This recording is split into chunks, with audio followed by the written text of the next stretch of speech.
This is Sg2 Perspectives, a conversation with Sg2 experts and industry thought leaders about the biggest trends in healthcare and what we expect that's going to mean for the future of healthcare delivery. It's important to think about transparency, visibility, and objectivity as they think about coming to the table. We talk a lot about data, the ability to measure or align around KPIs, key performance indicators, and really ensuring that both parties are establishing trust as it relates to those KPIs. Welcome to Sg2 Perspectives. I'm your host for today's episode, Jayme Zage. We've continued to watch the healthcare industry as it's adapted to the financial and quality pressures that we've seen happen over the last several years. What we've seen at Sg2 in particular is that both providers and life sciences and industry organizations have really been starting to look at the whole ecosystem of healthcare differently. They've been looking for new and innovative solutions. One of the things that we've seen them do is really look to each other as potential industry partners as a way to come together and solve for some of the challenges that we're facing today. To dig into this important topic about provider and life science industry partnerships, I've asked my colleagues Amy Brouhle and Karl Karlsson to join me on the conversation today. They have been central to bringing together many of these types of partnerships across the country and have some really interesting insights I'd love for you all to hear. Let's start by setting the stage. Amy, why are these partnerships so important now more than ever?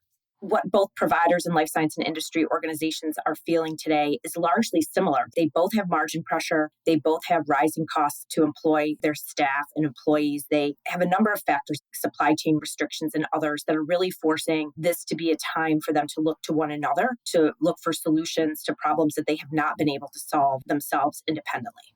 And I would add to that, both providers and suppliers have an increasing need to demonstrate value to all their stakeholders. From the provider perspective, the need to address rising costs and look at the total cost of care, at the same time solve for clinical variability across the entire system of care, while at the same time finding ways of innovating to find new smart growth opportunities. These are all drivers that are encouraging providers to look at new ways of innovating and creating new strategic partnerships. And we believe that the partnership with the suppliers and key industry partners should be part of the overall enterprise strategy.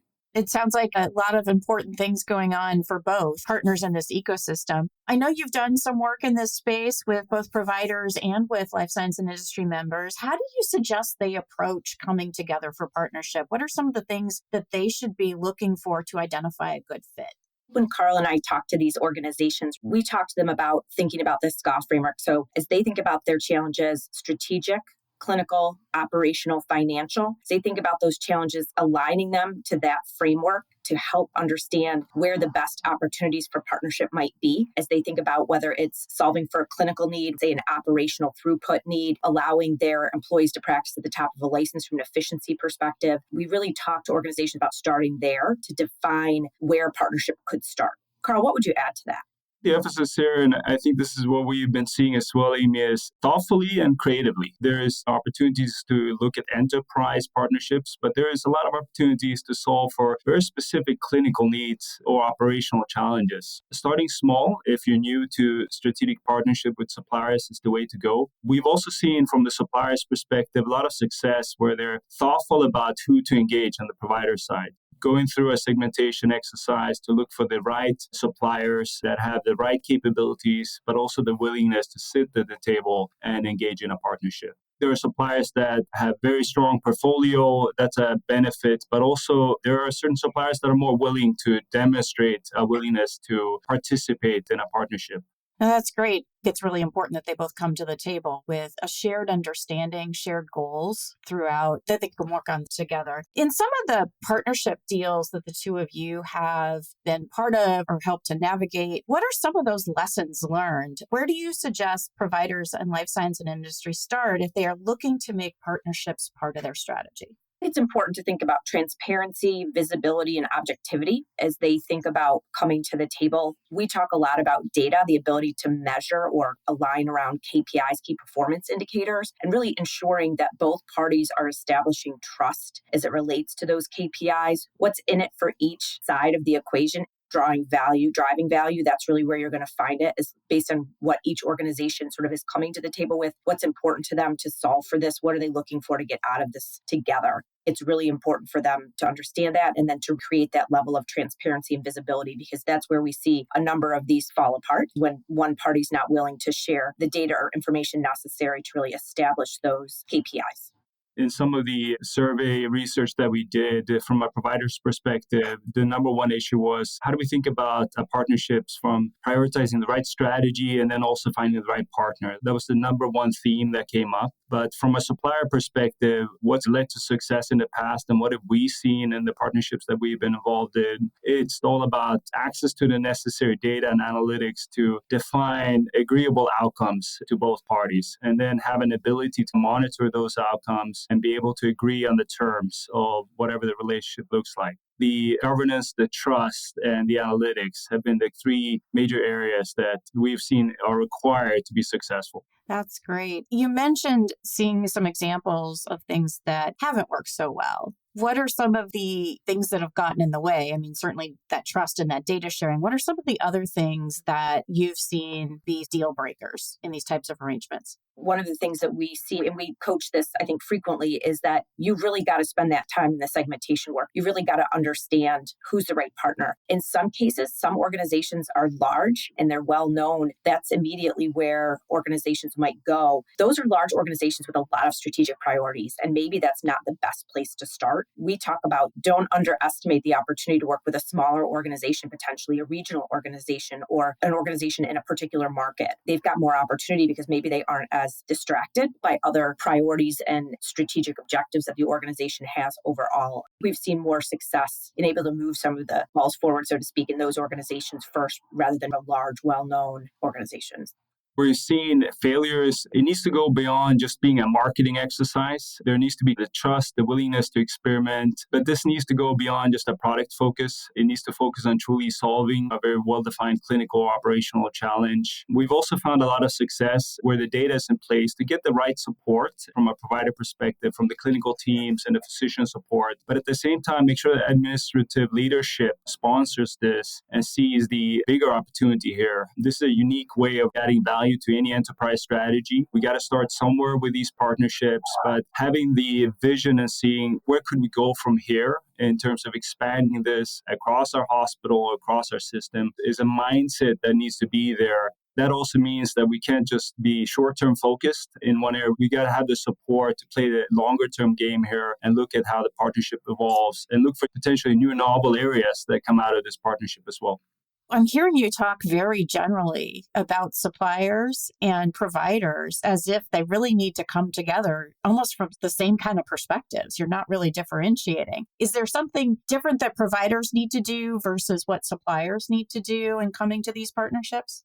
When it comes to clinical outcomes and the patient, the provider has the patient at their center, as do a large number of our life science and industry partners. They've got clinical data, they've got information on those patient populations that can really inform and provide insight to their life science and industry partners as they think about these partnerships. But they frequently are usually less than willing to share some of that data, even if it's aggregated and de-identified. And that's an area that has tremendous opportunity, but is one that providers enter into carefully, understandably. It's an opportunity to do more as we think about exposing that information, because that's not information that most life science and industry partners have access to. That's one area for me, Karl, that we push on sometimes as we're thinking about, especially if there's a clinical opportunity.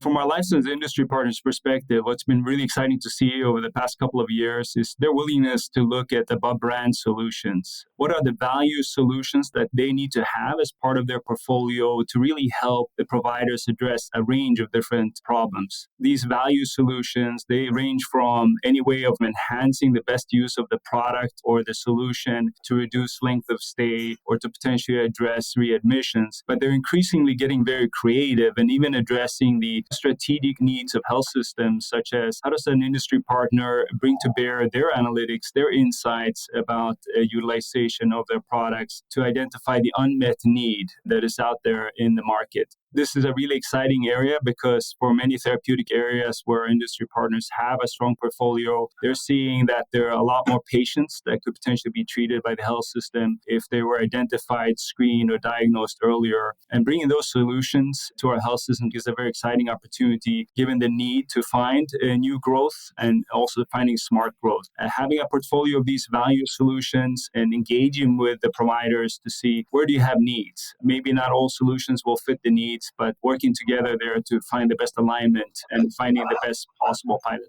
One of the other things that I've heard the two of you talk about as well is that many of these partnerships have to go beyond the traditional relationship that is focused on supply chain. Amy, could you talk about how the providers need to bring somebody different to the table? And Karl, the same for you with our life sciences and industry partners. As we think about these solutions, most of the time, they aren't necessarily going to be applicable to supply chain itself or the procurement process. These are clinical, these are strategic, potentially operational, as we think about things like throughput and something like an echo lab, for example. Now, while supply chain is an important component of the ecosystem overall for our health systems, having others at the table, clinical leadership, strategic leadership, the C-suite, and others are really important to round out the team and the executive sponsorship for these particular programs and programmatic objectives. It's really important because the perspective that the clinical organization is going to have, the C-suite executives are going to have, is going to be a little bit different than some of the lenses that maybe procurement or supply chain will bring. Important part of the ecosystem, but having others there to round out that team and to share different perspectives is really important, especially as you consider where you're going to fall. Is it going to be a strategic, clinical, operational, financial program or project you're going to align on in this partnership together? Those things are important to consider. Supply chain has got an elevated role following the pandemic. I think they're becoming more strategic and looking for ways that they can leverage their industry partnerships to better help their organizational needs. It's exciting to see certain organizations really lead with supply chain, looking for those partnerships to find different ways, enabling their workforce to operate at the top of the license. Supply assurance is really important. It has been important, continues to be important, but it's exciting to see those supply chain individuals are recognizing that they have a bigger role to play beyond procurement.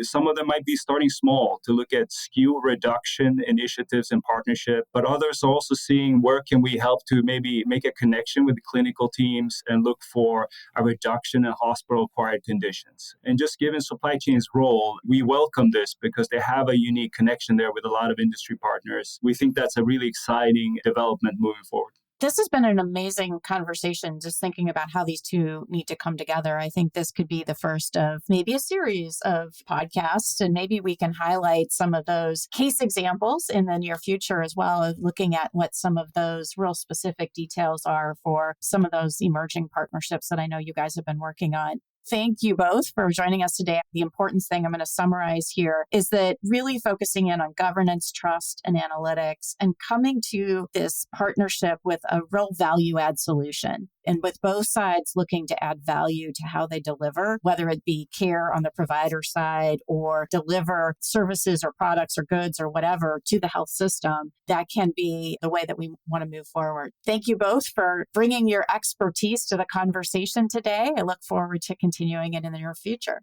Thank you so much, Jayme. And thank you all to our listeners. We look forward to having you again next week. Thanks for listening. If you like this episode, please subscribe, rate, and review us, and or follow us on Twitter and LinkedIn at Sg2 Healthcare. And if you want to talk more about innovative healthcare strategies, you can always email me at sg2perspectives@sg2.com. Finally, Sg2 is a Vizient company, and there are a bunch of Vizient podcasts that you might like. You can find them at Vizient /podcasts. Have a great day.